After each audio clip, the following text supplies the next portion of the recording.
Hi, you guys. Welcome back to Audrey's reading area. Yes, yes, yes. Alexa, what time is it? The time is 5:01 p.m. 1 minute late. Stop. 1 minute late. Sorry, you guys, but I am here. Today is Inspirational Friday. Inspirational Friday. I have a nice little book that I'll be reading for you. All right, on this Inspirational Friday. Please hit subscribe. Please hit like. Please share this video all over the place. Thanks again. The book that I have for you guys today is The Littlest Angel. The Littlest Angel. This book is by Charles Tazewell, illustrated by Paul McKike. McKike. All right. The Littlest Angel. Wow. Let's see what we have here for The Littlest Angel. You guys ready for this book? Once upon a time. That's how it starts. Once upon a time. Oh, many, many years ago, as time is calculated by men, but which was only yesterday in the celestial calendar of heaven, there was in paradise a most miserable, thoroughly unhappy, and utterly dejected cherub who was known throughout heaven as the littlest angel. The littlest angel. He was exactly 4 years, 6 months, 5 days, 7 hours, and 42 minutes of age when he presented himself to the venerable gatekeeper and waited for admittance to the glorious kingdom of God.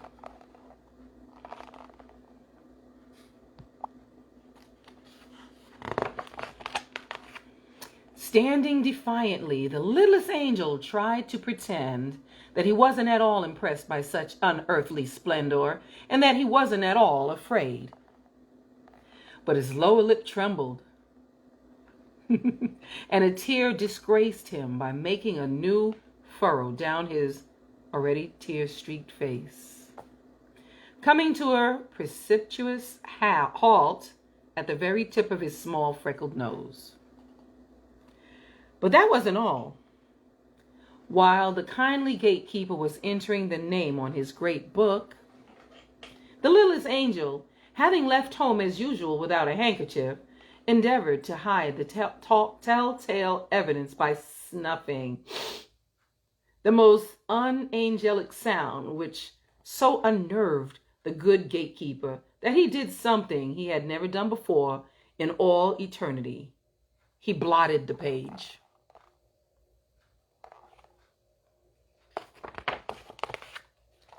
From that moment on, the heavenly peace was never quite the same, and the littlest angel soon became the despair of all the heavenly host.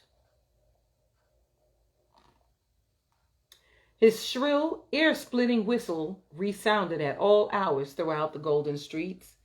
It startled the patriarch prophets and disturbed their meditations. Yes, and on top of that, he inevitably sang off key at the singing practice of the heavenly choir, spoiling its ethereal effect. And I'm going to pause for a second because somebody wanted me to tag them. Let me see if I can tag them. Let's see.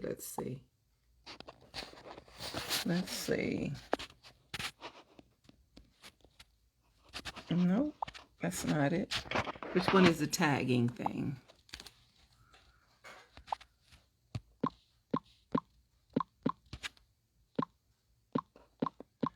It's not letting me do it, you guys. Sorry. It's not letting me. Oh, well.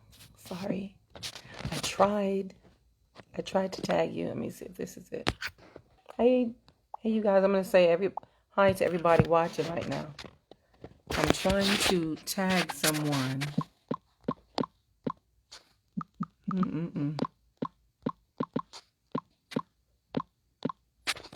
And it is definitely not working. I'm sorry, you guys. Now I'm going to go back to the reading. And being so small that it seemed to take him just twice as long as anyone else to get to nightly prayers. The littlest angel she always arrived late and always knocked everyone's wings askew as he darted into his place. Although those flaws in behavior might have been overlooked, the general appearance of the littlest angel was even more disreputable than his deportment. It was first whispered among the seraphim and cherubim, and that said aloud among the angels and archangels, that he didn't even look like an angel.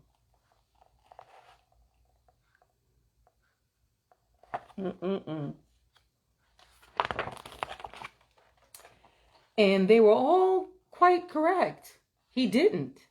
His halo was permanently tarnished where he held on to it with one hot little chubby hand when he ran, and he was always running. Furthermore, even when he stood very still, it never behaved as a halo should. It always slipped down over his right eye, or over his left eye, or else, just for pure meanness, slipping off the back of his head and rolling away down some golden street, just so he'd have to chase after it.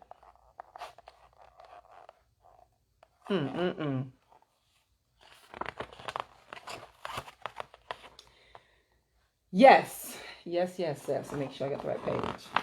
And it must be here recorded that his wings were neither useful nor ornamental.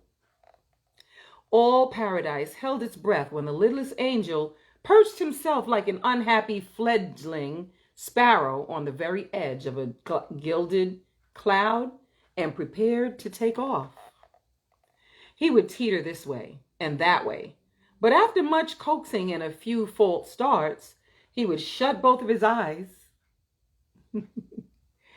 hold his freckled nose, count up to 303, and then hurl himself slowly into space.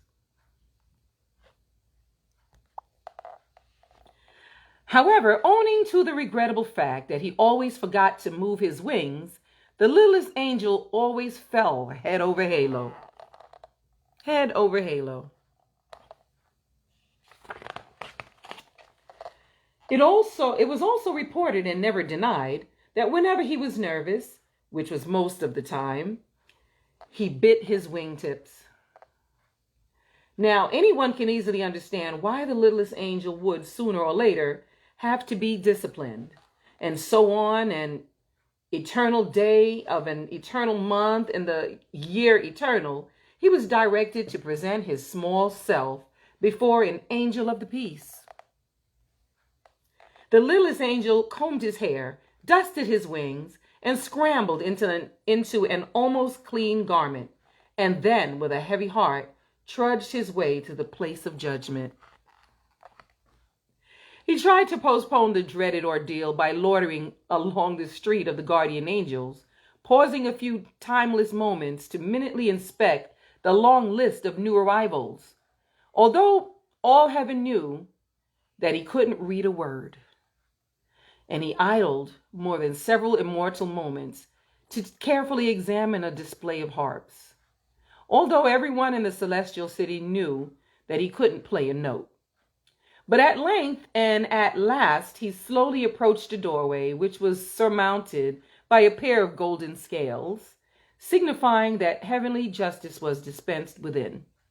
To the littlest angel's great surprise, he heard a merry voice singing.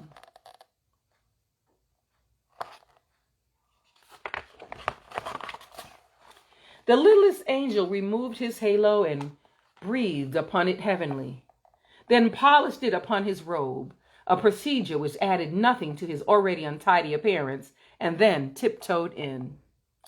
The singer, who was known as the understanding angel, looked down at the small culprit, and the littlest angel instantly tried to make himself invisible by the ingenious process of withdrawing his head into his robe, very much like a snapping turtle.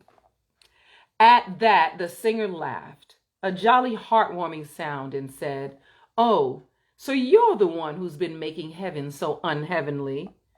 Come here, cherub, and tell me all about it." The littlest angel ventured a furtive look, first one eye, and then the other eye.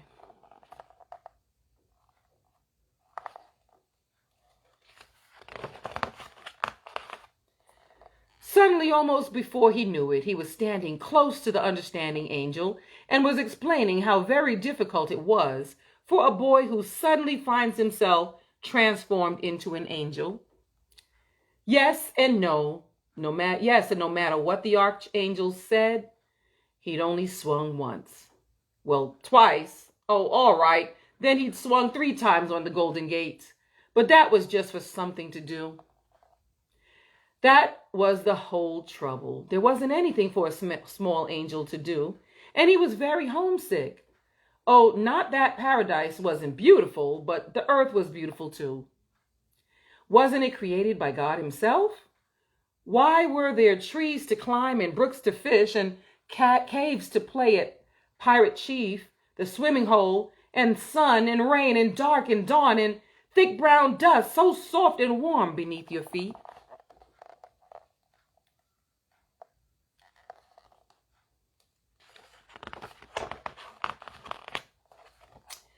The understanding angel smiled, and his eyes was a long forgotten memory to another small boy from long ago. Then he asked the littlest angel what would make him most happy in paradise. The cherub thought for a moment and whispered in his ear, "There's a box. I left it under my bed back home. If only I could have that." The understanding angel nodded his head. "You shall have it," he promised. And a fleet-winged heavenly messenger was instantly dispatched to bring the box to paradise. And then, in all those timeless days that followed, everyone wondered at the great change in the littlest angel, for among all the cherubs in God's kingdom, he was the most happy. His conduct was above the slightest reproach. His appearance was all that the most fastidious could wish for. And on excursions to Elysian Field, it could be said, and truly said, that he flew like an angel.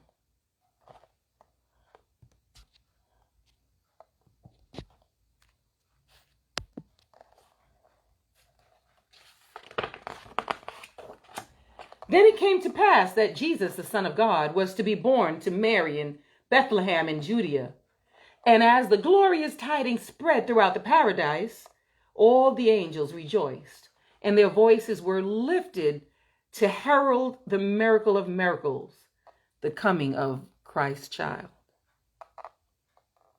The angels and archangels, the seraphim and the cherubim, the gatekeeper, the wingmaker, yes, and even the halo smith, put aside their usual tasks to prepare their gifts for the blessed infant. All but the littlest angel. He sat himself down on the topmost step of the golden stairs and anxiously waited for inspiration. What could he give that would be most acceptable to the Son of God? At one time, he dreamed of composing a lyric hymn of adoration, but the littlest angel was woefully wanting in musical talent. Then he grew tremendously excited over writing a prayer that would live forever in the hearts of men, because it would be the first prayer ever to be heard by the Christ child. But the littlest angel was lamentably lacking in literate skill. What, oh what, could a small angel give that would please the holy infant?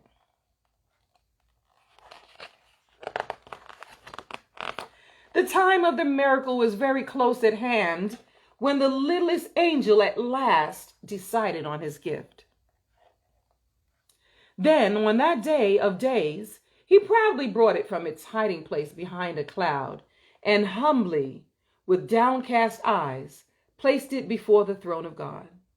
It was only a small, rough, unsightly box, but inside were all those wonderful things that even a child of God would treasure.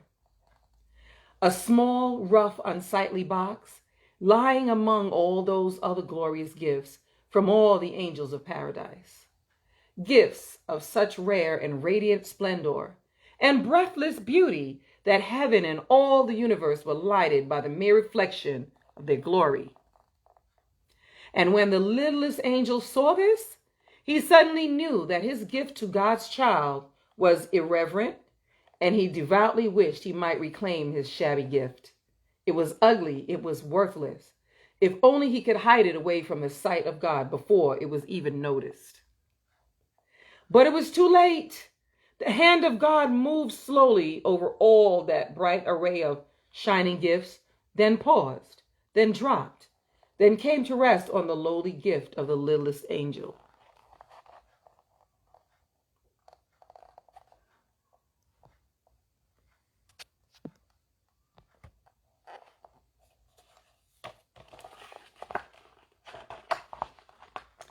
The littlest angel trembled as the box was opened. And there, before the eyes of God and all his heavenly hosts, was what he offered to the Christ child. And what was his gift to the blessed infant?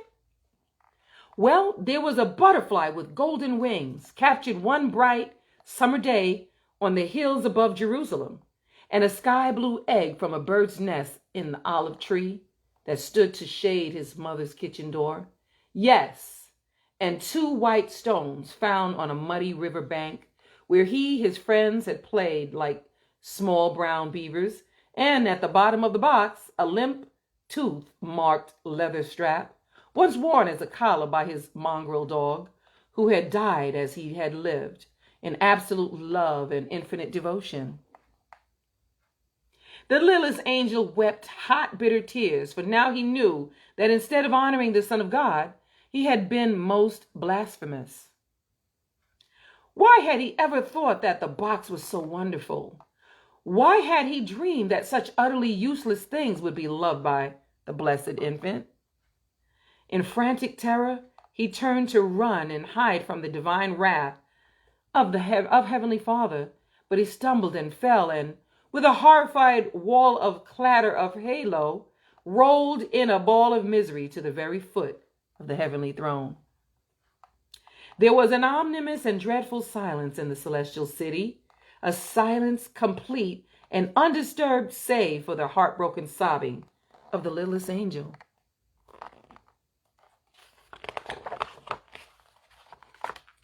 Then suddenly the voice of God, like divine music, rose and swelled throughout paradise. And the voice of God spoke, saying, "Of all the gifts of all the angels, I find that this small box pleases me most. Its contents are of the earth and of men, and my son is born to be king of both. These are the things my son too will know and love and cherish, and then regretfully will leave behind him when his task is done. I accept this gift in the name of the child, Jesus, born of Mary this night in Bethlehem." There was a breathless pause. And then the rough, unsightly box of the littlest angel began to glow with a bright, unearthly light. Then the light became the lustrous flame, and the flame became a radiant brilliance that blinded the eyes of all the angels. None but the littlest angel saw it rise from its place before the throne of God. And he, and only he, watched it arch it away from heaven and shed its clear white beckoning light over a stable where a child was born.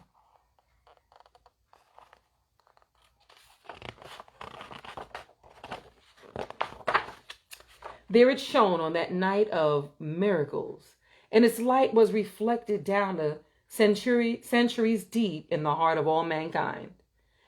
Yet earthly eyes, blinded too by its splendor, could never know that the lowly gift of the littlest angel was what all men would call forever the shining star of Bethlehem. Wow. The end. The end. The end.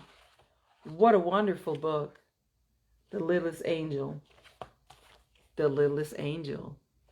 Wasn't that another fun and exciting Inspirational Friday book?